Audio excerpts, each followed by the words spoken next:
안녕하세요. 백두산 금융연구소의 백두산입니다. 11월 18일 수요일 아침 9시 8분입니다. 자, 어젯밤 미국은 살짝 이제 하락이 나왔습니다. 한국하고 미국하고 비슷하게 가고 있죠. 한국도 어제 하루 쉬었고 어젯밤에 미국도 좀 하루 쉬었고요.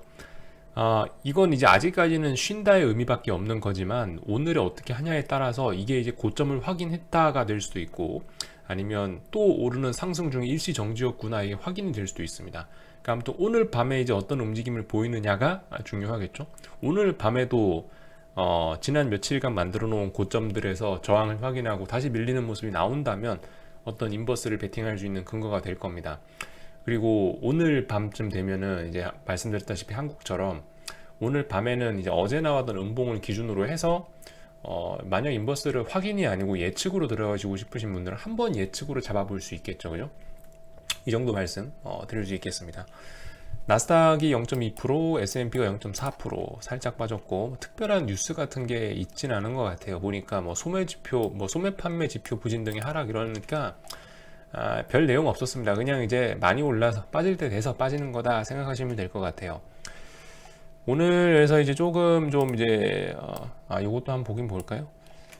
자 보시면은 이렇게 어제 다 빠졌죠. 네, 다 빠졌고 애플, 뭐 마이크로소프트, FANG 좀 약했고 어제 그러니까 제가 어젯밤에 테슬라 이야기를 드렸잖아요. 어제가 이제 테슬라가 S&P 500에 편입되는 첫 거래일인데 뭐 S&P 500에 이 신입생이 처음으로 들어오는 날인데 그 신입생이 좋지 못한 모습을 보인다면 시장 분위기가 안 좋을 수 있다 뭐 이 정도 말씀드렸는데 일단 어제 신입생이 시장 분위기를 좀 안 좋게 하긴 했죠.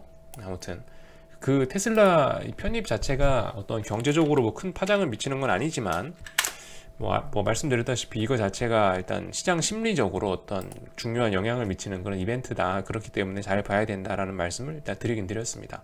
뭐 우연인지 필연인지 아무튼 이런 자리에서 일단 음봉을 좀 뽑아주면서 별로 물론 상승 마감입니다만 별로 좋지 않은 모습 보이면서 S&P와 나스닥이 좀 같이 빠진 것 같다. 뭐 이 정도 이야기 정도 할 수 있겠죠. 그 달러 인덱스는 자 보시다시피 일단 지켜야 될 자리를 지키고는 있어요. 근데 아직까지 뭐 확실하게 뭐 지킨다 이런 지지력 이야기하기는 좀 애매한 자리고 이제 그거 봐야겠죠. 오늘 밤에도 이제 여기 저점을 잘 지키는지 여부 보셔야 되겠죠. 그러니까 지금 S&P 지금 이제 이 어떤 기술적 분석 이 어떤 날짜에 관련된 이야기들을 좀 쭉 해볼 건데 이런 것들 보시면 될 것 같아요. 예를 들면은 지금 이제 보시면 그 달러도 한 5거래일, 6거래일 정도 빠지고 나서 한 3, 4거래일 오르고 그리고 여기서부터 해서 또 한 5거래일, 6거래일 정도? 그러니까 오늘 밤이 무슨 날일 수 있습니다. 오늘 밤이. 오늘 밤에 여기 저점을 지켜주고 더 이상 안 빠지는 것이 중요하다. 근데 사실 이쯤까지 이미 이제 보시다시피 여기 5거래일 빠지고요. 5거래일째 거의 다 빠졌는데 그러니까 오늘 밤까지 왔는데도 지금 여기 저점을 일단 이 저점 부근에서 지지력 보인다는 건 솔직히 일단 추가적으로 이 달러 약세가 진행되기에는 좀 어려운 조건인 것 같습니다. 왜냐하면 보셨잖아요. 이게 이제 더 이상 시세가 가다 웬만한 이런 자리에선 다 이렇게 하락엔자 이런 모습이 나오긴 나오는데 지금 여기서 이제 하락엔자 다시 한번 갈까 했는데 이제 못 가잖아요. 이제 그죠? 어딘가에서 막히잖아요.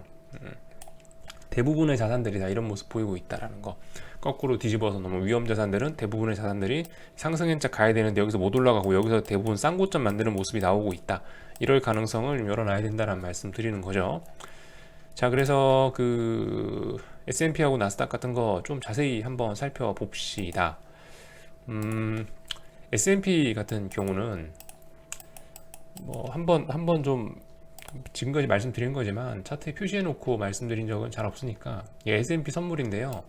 대략적으로 한 14거래일 정도 빠졌습니다. 여기 이쪽 마디가 14거래일 정도 빠지고요. 여기서부터 여기까지 지금 이제 어제가 14일째예요. 그러니까 어떤 한 마디는 다 찼을 수도 있습니다. 그러니까 어젯밤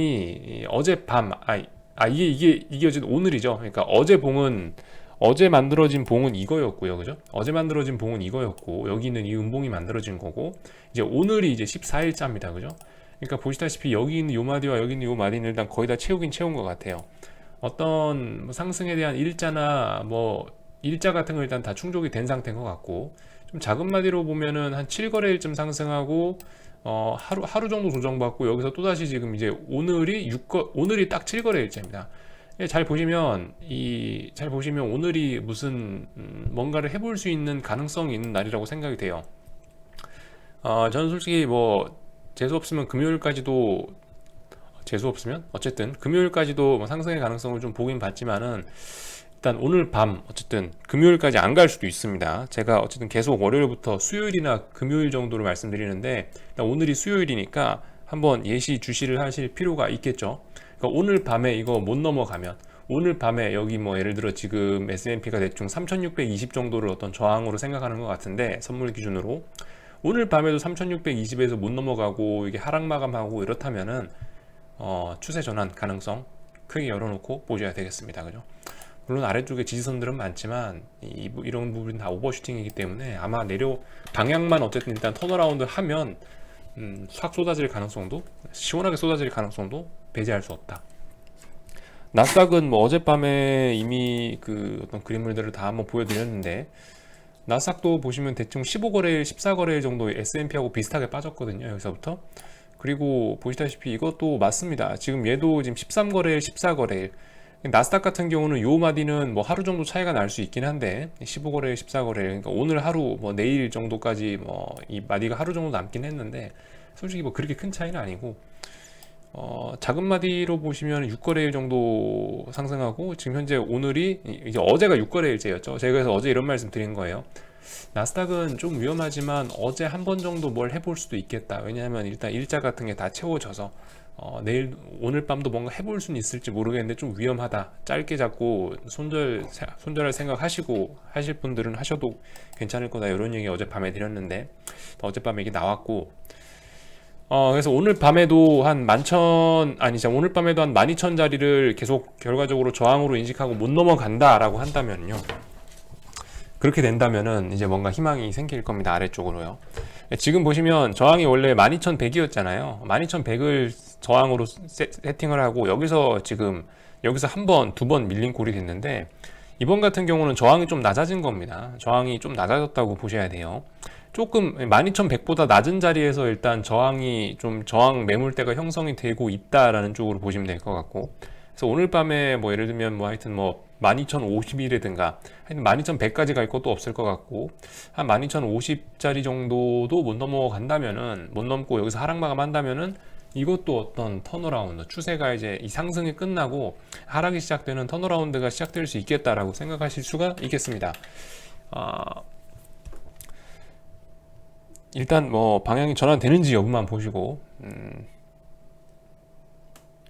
그래서 지금 제가 그 말씀드리는 아까 전에 달러 인덱스 얘기하면서 했던 얘기가 이건데 어쨌든 지금 모든 이 위험 자산류들이 상승이 보시면 상승행차가 이렇게 진행이 되려고 하고 있는데 지금 벅차서 못 가고 있다. 그죠?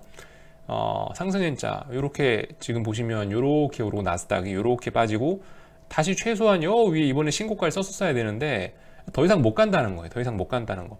패턴이 뭔가 어그러지고 있다. 뭔가 더 갈 수 있는데 못 간다. 이거 조심해야 된다라는 점입니다. 이런 점들. S&P도 여기서 여기까지 올라서 하루 조정 주고 더 올라갔어야 되는데 여기서 지금 여기는 직전 고점도 못 넘고 있다라는 점이 상당히 치명적인 것이다. 기술적인 측면에서. 이런 점들을 좀 말씀을 드리고 싶네요. 변동성 지수하고 뭐 이런 거 한번 체크하고요. 변동성 지수 잘 죽을까요? 잘 안 죽을 거예요. 왜냐하면 오버슈팅이 진행이 되는 상황이기 때문에 오버슈팅이라는 얘기는 상승하면서도 변동성이 확대가 된다는 얘기이기 때문에 보시다시피 이럴 겁니다. 잘 안 죽어요. 물론 좀 위태위태하긴 한데요. 일단은 22자리까지 내려왔는데 결과적으로 이 22자리를 계속 지켜줄지 근데 거의 다 내려온 것 같긴 해요. 심증상은 그렇습니다. 이걸 갖고 어떤 지지력이라고 이야기할 수는 없어요. 어쨌든 이 큰 그림이 변동성은 큰 그림이 어쨌든 이렇게 뭉태기로 지금 아래쪽으로 내려오는 그림이기 때문에 이건 지지력이라고 볼 수 없고 예를 들면은 뭐 이런 정도 그림, 이런 그림이나 아니면 뭐 이런 그림 정도 아니면 뭐 이런 그림 정도 이런 식으로 어떤 지지선을 그을 수 있다면은 요건 이제 지지력이라고 생각할 수 있는데 아직은 아니다. 그죠? 아직은 변동성이 이 저점을 지켰다라고 이야기할 수 없는 상황이다. 다만 심증은 22 정도에서 이번에 지킬 것 같긴 한데 라는 심증은 있는 거죠. 네. 뭐 이 정도 말씀드리고요. 네. 한국장 다우까지만 좀 봅시다. 왜냐면 뭐 다우는 사실 대표 지수는 아닌데요. 그냥 이제 참고적으로 이번에 바이든 당선과 백신 개발 어떤 수혜를 가장 많이 본 지수니까, 유명한 지수니까 그냥 살펴만 보면은 얘도 그림 똑같아요. 하나, 둘, 셋, 넷, 다섯, 여섯, 일곱, 얘도 7거래일 상승했고요. 하나, 둘, 얘는 여기까지, 얘는 이까지 조정받고 여기서부터 7거래일 세야 됩니다. 하나, 둘, 셋, 넷, 그죠? 4거래일째 상승을 했고, 앞으로 한 3거래일 정도 얘는 더 안 빠지고 개길 가능성도 있겠습니다. 다우 같은 경우는.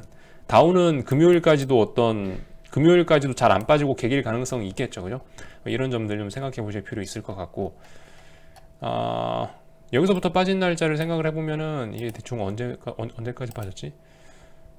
한 14거래일, 15거래일 정도 빠졌네요. 얘도 14거래일, 15거래일 정도 빠졌고, 얘도 지금 현재 아무튼 12거래일, 그러니까 얘는 다우 같은 경우는 아직까지 보시다시피 일자가 좀 남긴 남았습니다. 그리고 여기 보시다시피 고점도 살짝 넘기긴 넘겼는데, 역사적 고점을 또 새로 쓰긴 썼는데 여기서, 근데 그렇다고 해도 어쨌든 상승행자를 가기는 턱없이 모자라다. 그죠? 뭔가 패턴이 어쨌든 문제가 생기고 있다라는 거, 이런 데서 발견하실 수가 있겠습니다. 그러니까 사실상 여러분들 이런 자리에서 이렇게 좀 상승이 이제 버거워한다라는 얘기는, 더군다나 이렇게 몇 개월 동안 많이 애를 쓴 자리에서 이렇게 상승이 버거워한다는 얘기는 이 큰 흐름이 통째로 꺾일 가능성이 있다라는 거, 좀 가능성 열어놓으셔야겠죠. 네. 이렇게 강한 기세로 올랐는데도 불구하고 여기 고점도 못 넘어가고 다시 이렇게 나온다면 뭐 이렇게 예를 들면 뭐 월봉상으로나 이런 큰 그림에서 더 이상 이제 추가적인 상승 여력이 잘 없을 수도 있다는 가능성, 그렇게까지 연결을 시켜서 볼 수 있을 것 같아요. 한국장으로 넘어갈 건데요. 넘어가기 전에 지금 이제 제가 이런 말씀을 드렸었죠. 지금 며칠 전에 제가 드린 얘기인데, 전 세계의 자산군들이 일제히 오버슈팅을 뽑아내고 있다라고 이번 주에 말씀을 드린 거 기억나실 거예요. 그러면서 터키 보여드리고, 뭐 아르헨티나가 신기합니다 이러면서 아르헨티나 보여드리고, 하여튼 뭐 이상한 나라들 다 보여드렸어요. 근데 일정하게 다 이번에 11월 달에 다 오버슈팅을 줬었죠. 그 구간에서 여러분들이 좀 하나 더 좀 눈치를 채셨어야 되는 부분이 있는데, 하여튼 코스피도 그렇고 코스닥도 그렇고 뭐 미국도 그렇고 어떤 나라도 그렇고 이번 11월 달 같은 경우는, 이번 11월 달의 폭등 같은 경우는 특징이 뭐냐면 이게 신고가를 가는 자리에서 나온 슈팅이 아니에요. 네. 그러니까 예를 들면 여기 이번에 여기 이런 자리, 이거 S&P인데요. S&P 9월 달을 생각해 보시자고요. S&P 9월 달 모습인데요, 이게. S&P 9월 달에는 이렇게 강할 이유가 있었어요. 왜 이렇게 그러니까 뭐 이렇게 강하더라도 큰 무리가 없어요. 왜냐하면 신고가를 쓰는 자리였기 때문에 저항이 없단 말이죠. 저항이 없는 상황에서 이렇게 스무스하게 이렇게 슈팅성으로 이렇게 주는 건 이해가 됩니다. 이런 거 이해할 수 있어요. 이런 거는 뭐 그래 괜찮다, 뭐 그나마 좀 낫네라고 봐줄 수 있지만, 근데 이번에 11월 달 같은 경우는 어땠냐고요. 전 세계가 다 어땠냐고요. 전 세계가 이미 몇 달 전에 만들어 놓은 고점에서 만들어 놓은 이 박스권 내에, 이 빽빽한 몇 달 동안 놀았던 이 매물대 내에서 그 빽빽한 매물대를 힘겹게 뚫으면서 돌파를 한 게 이번 11월 달이란 말입니다. 그러니까 이번 이 상승이 어디에서부터 시작이 됐냐? 결과적으로 평상시 다른 때 같았으면은 저항 다 돌파해놓고 옥상에서 위에 매물 아무것도 없는 상태에서 점프를 하니까 스무스하게 힘 좋게 올라갈 수 있는데, 이번 같은 경우는 여기 옥상 위에서 뛴 게 아니고 저 밑에 천정이 막 많은데 이걸 여기서 그냥 점프를 해버렸다는 거죠. 이걸 여기 점프를 해가지고 여기 있는 벽들을 지금 다 머리로 지금 빠바박 뚫으면서 올라온 거예요. 머리에 혼났을 가능성이 많겠다, 그죠? 뭐 이렇게 또 그리고 제가 예전에 이런 그림도 그렸었죠. 이렇게 큰 벽이 있다. 뛰어넘을 거면 여기서 뛰어야지. 여기서 뛰면은 이게 잘 넘어갈 수 있겠냐. 지금 이번 같은 경우는 굳이 또 비유를 드리자면 여기서 뛰었어요. 11월 달에 전 세계 증시가 여기서 뛰었어요. 이 역사적 고점, 뭐 지난 몇 달간 만들어 놓은 고점이란 자리가 여기가 굉장히 무거운 자리인데, 굉장히 높은 저항인데, 이 자리를 여기서 뛰었어요. 여기서 뛴 게 아니고. 지금까지 6월달, 9월달 슈팅에선 거의 다 여기서 뛰었죠. 여기서 뛰어서 스무스하게 넘어갔는데, 지금 이번 11월달 같은 경우는 다들 저 멀리 뒤에서 뛰었어요. 뒤에서 뛰어서 넘긴 넘었어요. 넘긴 넘었는데 넘으면서 여기에 발이 지금 틱 걸렸어요. 여기에 벽에 발이 틱 걸렸어요. 그래서 넘어는 갔는데 발로 착지해야 될 거 아닙니까? 사람이 이렇게 발로 착지해야 되는데 땅바닥에 그래야 안 다치는데 지금 현재 머리부터 떨어지고 있을 가능성이 있다. 그죠? 조심하셔야 됩니다. 여기 지금 일단 발이 걸린 것 같아요. 발이 걸려갖고 머리부터 떨어질 가능성이 있다.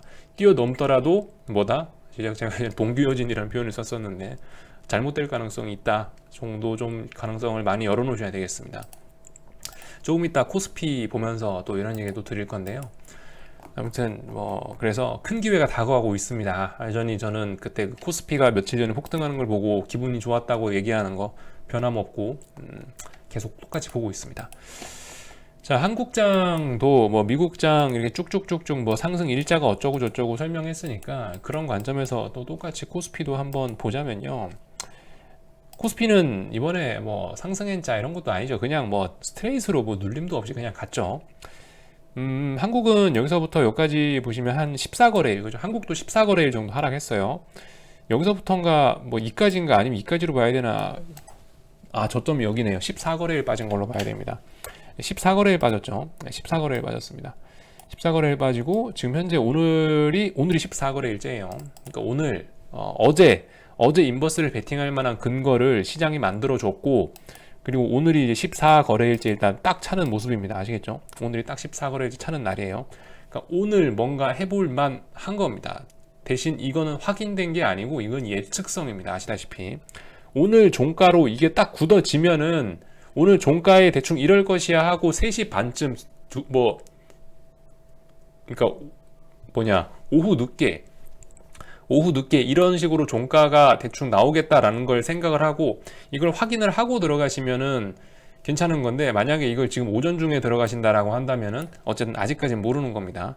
어떤 거래 일자나 뭐 이런 상승 목표치나 이런 거는 얼추 채웠지만 그럼에도 불구하고 어쨌든 확인하고 하시고 싶으면 좀 오늘 오후 늦게 이렇게 마감하는 걸 보시면은 되겠죠. 이렇게 마감하는 거 보시면서 들어가면 괜찮겠죠. 왜냐하면 이렇게 나오면은 드디어 3거래일 동안 340.5를 못 넘었습니다 라는 이야기를 할 수 있잖아요. 그죠?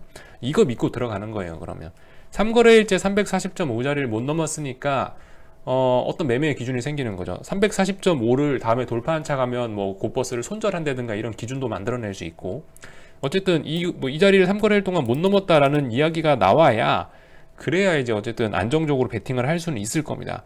물론 지금 아침에 들어가시는 이런 분들은 오늘 340.5자리를 못 넘을 거야 라고 예측하고 들어가는 거기 때문에 장중에 좀 잘 보셔야 될 것 같고요. 아무튼 안정적으로 하시는 거는 오늘 이 종가까지 좀 확인하시고 나서 뭐 내일이나 아니면 오늘 오후 늦게 들어가시는 게 좋지 않겠냐, 이 정도 생각 정도 해 보겠습니다.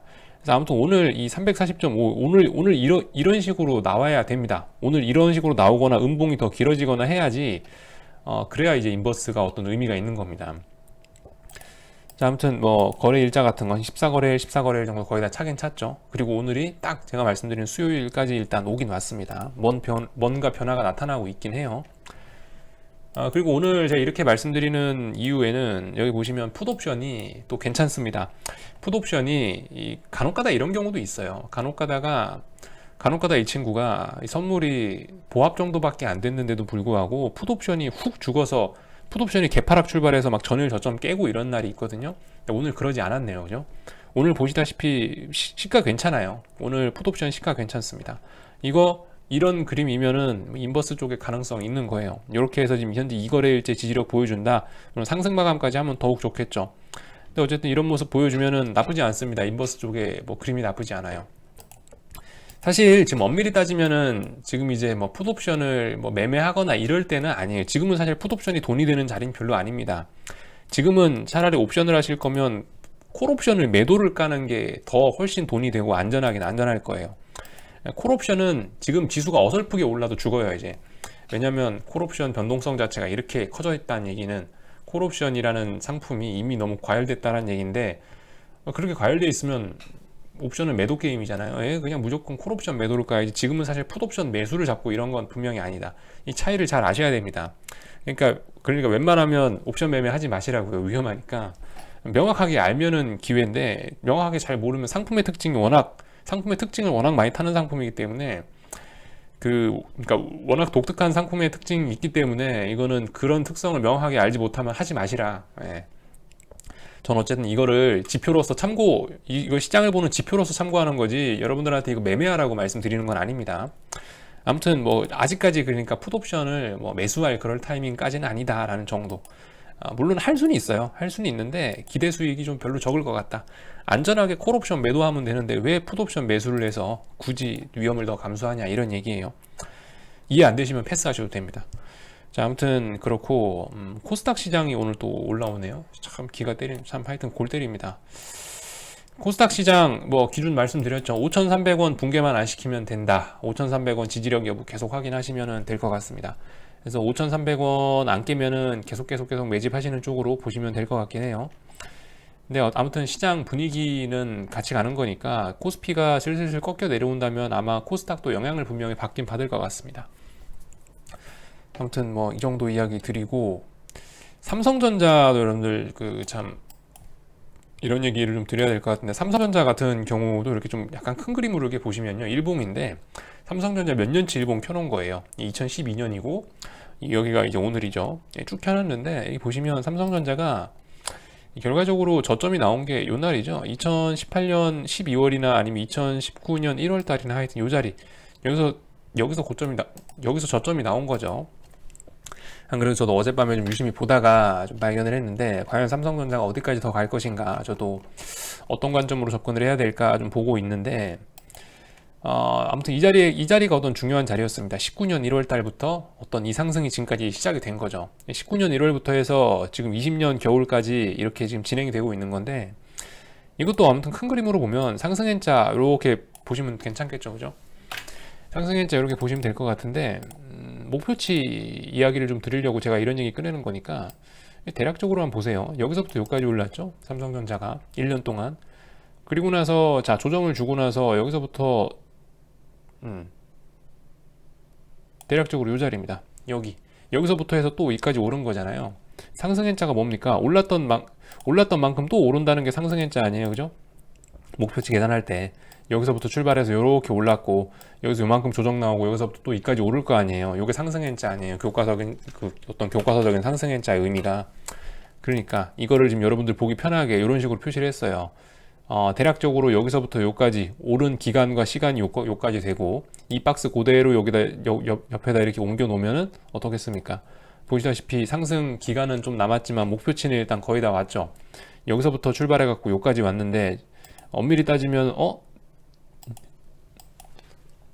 여기선 대인 걸로 나오네. 어젯밤에 봤더니 잘 안 대인 걸로 나왔는데, 아무튼 뭐 지금 이 그림으로 봐서는 일단 목표치 터치 된 걸로 나오긴 하는데, 아무튼 거의 다 왔어요. 뭐 조금 오차가 있을 수도 있으니까 감안하시고, 그러니까 뭐 거의 다 오거나 아니면 상승하더라도 이제 위쪽으로 얼마 안 남은 거예요, 목숨이.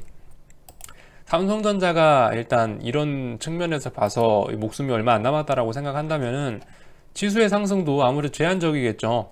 이번에 지수 뭐로 올렸어요? 이번에 이 코스피 지수, 코스피 선물 여기서부터 11월 달에 40포인트 올릴 때 삼성전자 하나 갖고 거의 올렸잖아요. 삼성전자가 지수보다 훨씬 더 많이 올렸다는 얘기는 삼성전자로 지수를 끌어올렸다는 얘기입니다.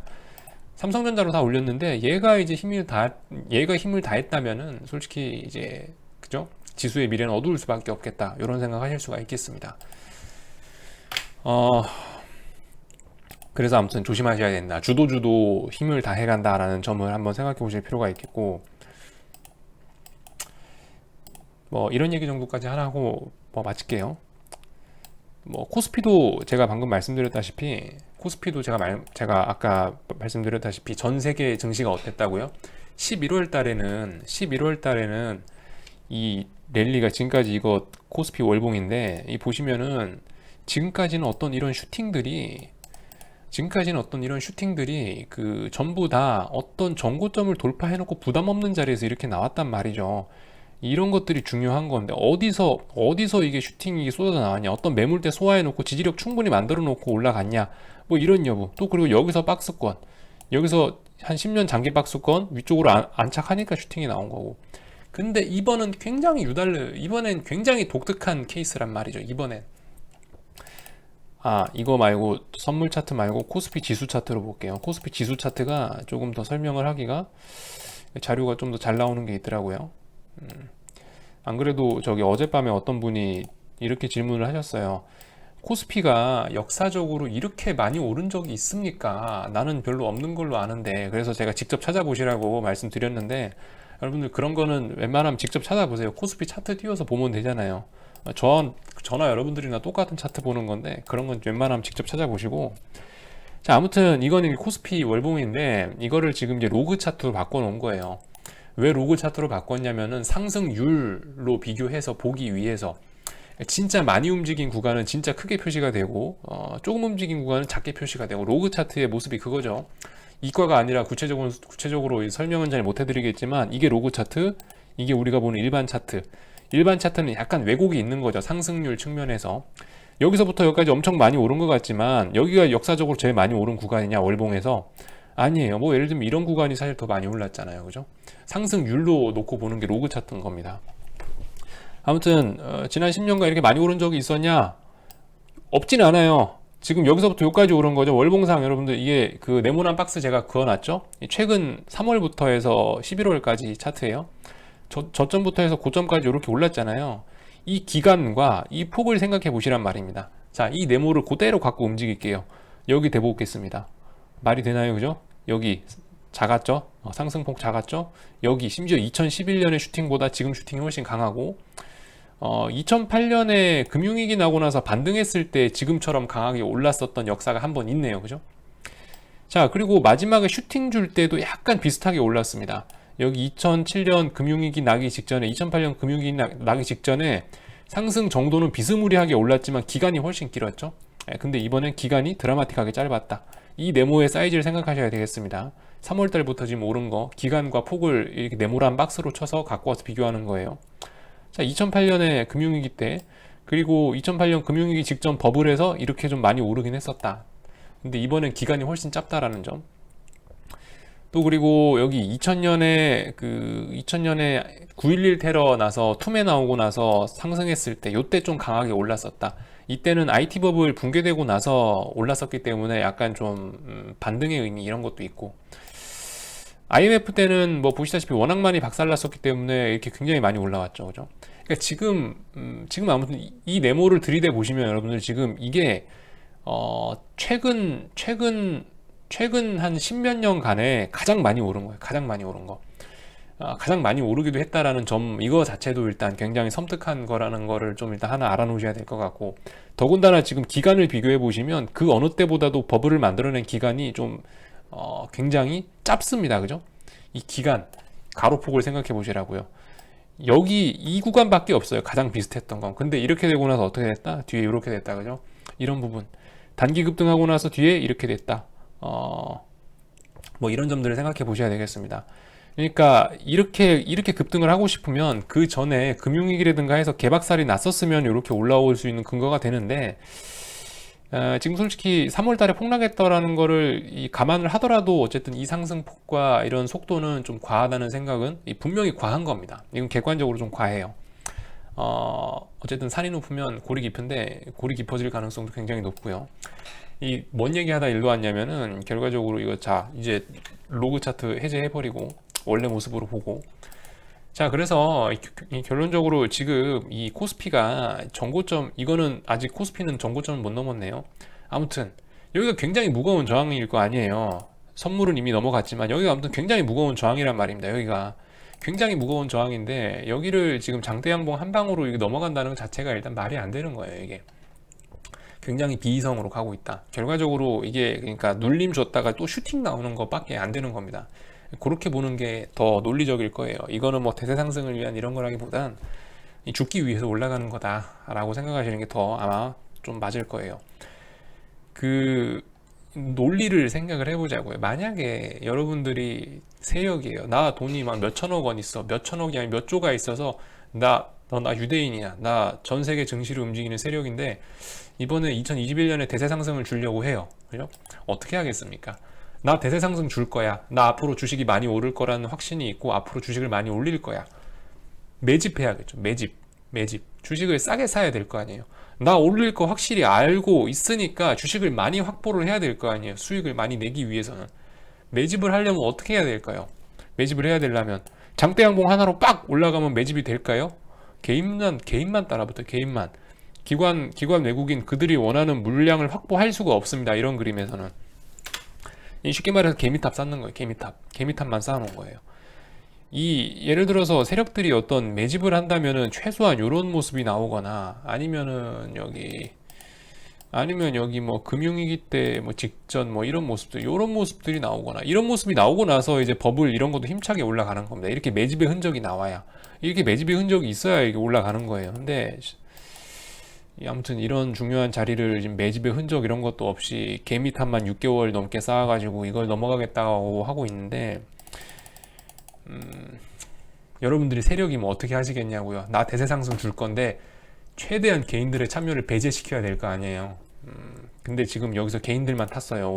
이번에 또 특히 이번 짧은 기간 동안에 한다고 개인들만 좋은 일 시켰어요. 물론 뭐 수급상으로는 외국인 매수가 많이 뜨긴 뜹니다만은 다 100% 믿을 수는 없는 거고. 그래서 여러분들이 세력이면은 어떻게 여러분들이 세력이고 대세 상승을 시키고 싶으면 어떤 그림을 만들어내겠냐라는 부분도 한번 생각해 보시라는 거죠. 오늘 얘기가 굉장히 길었네요. 여기까지 하고 마칠게요. 궁금한 건 리플 남겨주시고요. 오늘 저녁에 뵙도록 하겠습니다.